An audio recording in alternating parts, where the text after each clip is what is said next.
एक गुड़िया थी, वह कार्तिक नहाने जाया करती थी। उसके बेटे ने अपनी पत्नी से कहा, माँ के लिए 30 लड्डू बना दो और कुछ खाने का सामान भी बांध दो, ताकि पूजा पाठ करके माँ कुछ खा पी सकेगी। तब बहू ने जल भूनकर 30 लड्डू बांध दिए और गुड़िया कार्तिक नहाने चली गई और नदी किनारे कुटिया बनाकर रहने लगी। गुड़िया रोज सुबह उठकर नहा धोकर पूजा पाठ कर जब लड्डू खाने बैठती थी, तब हनुमान जी बंदर बन के उनके सामने प्रकट होते थे और गुड़िया खुश होकर बंदर को एक लड्डू खिला देती थी। इस प्रकार वे रोज आकर गुड़िया के लड्डू खा जाता। कार्तिक का महीना समाप्त होने पर था और हनुमान जी प्रकट हुए और गुड़िया की कुटिया पर महल बना दिया और उस महल में धन दौलत का अन्न के भंडार भर गए।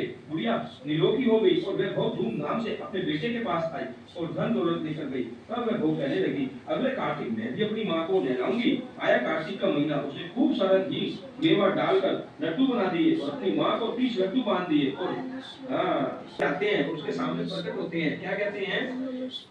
सामने आते और पत्थर मारकर और इस प्रकार रोज सुबह उठकर खाने बैठ जाती थी और कार्तिक के समाप्त होने पर कहने लगी, कार्तिक का महीना समाप्त हो गया, अब तो मेरी माँ को बैंड और बाजे के साथ धूमधाम से लेकर आओ।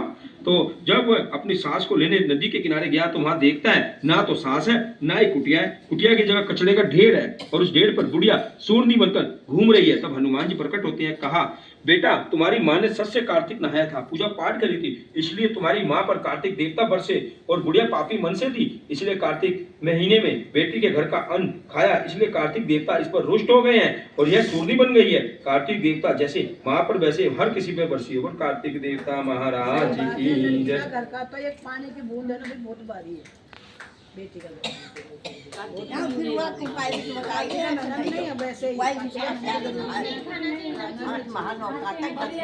आंटी देखो, आज एक अलग माहौल है, आज एक अलग माहौल है। आज तो बस ठीक है, वो पुरानी बातें पुरानी रह गई।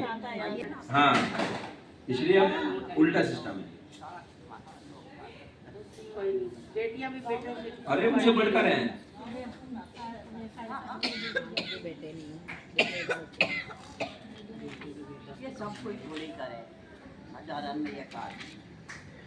नो करेगी। दो भाई बहन थे। भाई अपनी बहन से मिलने जा रहा, रास्ते में सरप बैठा था। बोला, मैं तुझे डसूंगा। भाई बोला, तू मुझे मत डस, मैं अपनी माँ का एक ही तो बेटा हूँ, अपनी बहन को एक ही भाई हूँ। सरप बोला, ना, तेरे तो 9 ग्रहों की दशा लग गई है, मुझे डसूंगा। भाई बोला, अच्छी बात है, मैं अपनी बहन से मिलने जा रहा हूँ, आती बार डस लियो। सरप बोला, क्या पता तू इस रास्ते पे आए ना आवे, अभी डसूंगा। भाई बोला, अभी तू मेरे थैले में बैठ जा। सरप थैले में बैठ गया और ऊपर से बेल पत्ते ढक दिए। भाई बहन के घर गया, बहन ने 9 ग्रहों की कहानी कही। भाई बहन बोली, भाई तू बैठ जा, पीछे बतलावेंगे, पहले मेरी कहानी सुन ले। बहन ने कहानी कही, जीप का जानवर, हाथी का घोड़ा, भाई का बहन, घर का धनी, घी का जमाई, दौरानी का जेठानी, सास का ससुर, सब की सहेली, सबकी 9 ग्रह शांत हो जाइयो।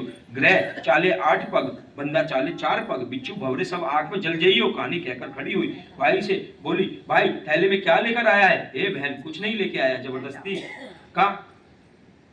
जबरदस्ती बहन ने थैला छीन लिया। थैला खोलकर देखा बेल पत्ते के केले संतरे बन गए, सरप का हार बन गया। केले संतरे बच्चों को दे दिए, खुद पहन लिया। हार पहनकर आई। भाई बोला, बहन तू तो बहुत गरीब थी, इतना महंगा हार कहाँ से लाई है?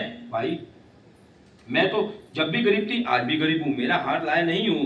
बहन, ये तो हार नहीं लाया, मैं तो अपनी मौत लाया था तेरे लिए। तेरी कहानी कहकर ये नाग देवता हार बन गए और ये तेरे भाग्य का ही तो है, तू ही रख। बहन भाई से बोली, भाई तुम्हें तो 9 ग्रहों की दशा लग रही है, मेरी भाभी से कहना 9 ग्रहों की कहानी कहेगी। घर में गया, अपनी बहू से बोला, हमारी 9 ग्रहों की दशा लग रही है, हम कहानी कहेंगे, तू सुनियो। मैं कहूँ सास की, ससुरे की, घर की, धनी की, बहन की, भाई की, सबको 9 ग्रह शांत हो जाइयो। ग्रह चाले 8 पग, बंदा चाले 4 पग, सांप बिच्छू भवरे अब सब आंख में जल जाइयो। आज वार, शुक्रवार, शनिवार, सोमवार, मंगलवार, बुधवार, बृहस्पतिवार, शुक्रवार, शनिवार, 8 वारों को नमस्कार, धरती माता को नमस्कार, 9 ग्रहों को नमस्कार। जैसे वन में चला गया और वह पूजा के साथ महावीर जी एक पुत्र की कामना प्रकट किया करता था। घर में उसकी पत्नी मंगलवार का व्रत पूजन की प्राप्ति के लिए किया करती थी। मंगलवार के